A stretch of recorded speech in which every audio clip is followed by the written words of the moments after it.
Hillsong was born from excitement and music, becoming a global brand built on worship, youth culture, and controversy. It quickly grew from its humble beginnings into a worldwide phenomenon, known for its unique blend of contemporary music and charismatic Christian teachings.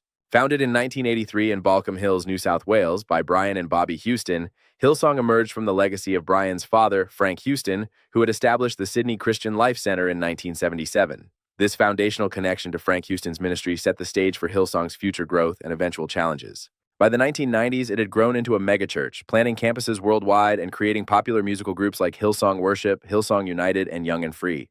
These groups were instrumental in reaching young people through modern music and energetic worship experiences, making Hillsong a household name in Christian music. Over time, Hillsong morphed into a powerful global brand, media-savvy, youth-focused, and music-driven, selling millions of albums, hosting massive conferences, and drawing thousands of attendees in Australia and abroad. Its influence extended far beyond traditional church walls, becoming a cultural force.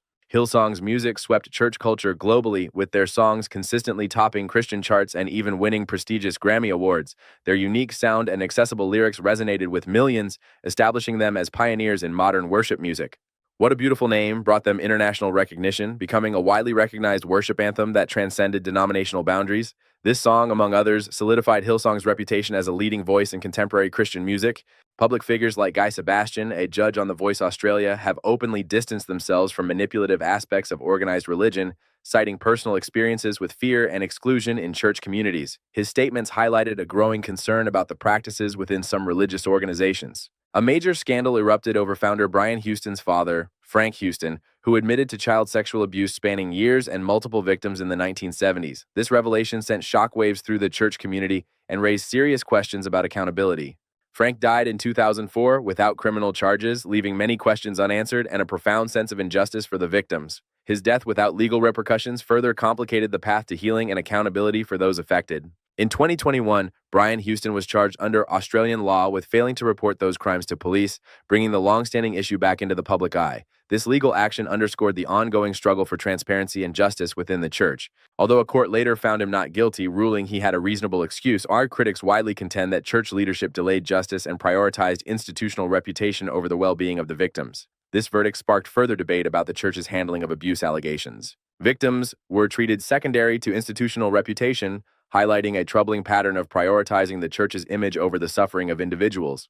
This approach led to significant criticism and a loss of trust among many former members and the public. In 2020, Carl Lentz, the charismatic face of Hillsong NYC and pastor to celebrities like Justin Bieber, was abruptly fired for moral failures, including infidelity. His sudden dismissal marked a significant turning point for the church's public image.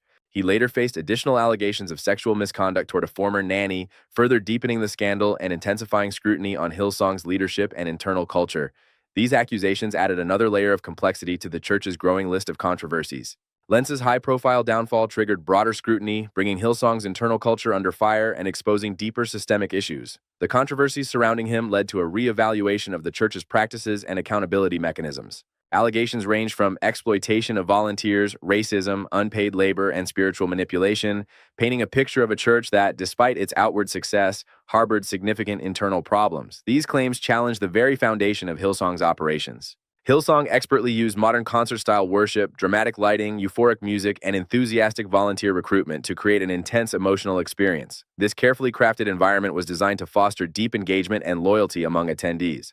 Attendees often report feelings of transcendence, which powerfully reinforces loyalty and actively discourages critical thinking, making it difficult for individuals to question the church's teachings or practices. This emotional intensity became a key component of their appeal. Young people were particularly drawn by its vibrant social vibe. Music festivals disguised as church gatherings, charismatic influencer pastors, trendy merchandise, and a strong sense of community. This blend created an appealing and modern religious experience. All these elements blended religion with lifestyle, creating a powerful, appealing package that resonated deeply with a younger demographic seeking belonging and purpose. This innovative approach helped Hillsong expand its reach globally. Beneath the polished image lies a history of unresolved harm, abuse concealed, spiritual leaders exploiting trust, a pervasive lack of accountability, and the fostering of emotional dependency among congregants. These issues have left a lasting impact on many. Even after scandals, many members stayed silent, caught between their deep devotion to the church and a growing sense of disillusionment. This internal conflict highlights the complex emotional ties that bind individuals to such organizations. Hillsong once promised global revival through music and youth culture, but ultimately left a trail of unanswered questions about leadership integrity, financial transparency, control mechanisms, and the genuine care for its members. Its legacy is now marked by these unresolved issues. Religious communities can indeed offer profound belonging and hope, providing comfort and guidance to many. However, they also possess the potential to prey on vulnerability, especially when power dynamics are unchecked and accountability is lacking. If you're emotionally fragile or earnestly searching for purpose, it becomes crucial to ask critical questions. Who truly benefits from this arrangement? And what might be hidden beneath the surface away from public view? These questions are vital for self-protection. It takes immense courage to question what is often sold as spiritual truth, but researching, thinking critically, and seeking honesty can ultimately lead to deeper, more lasting healing and genuine wisdom, fostering true personal growth and understanding.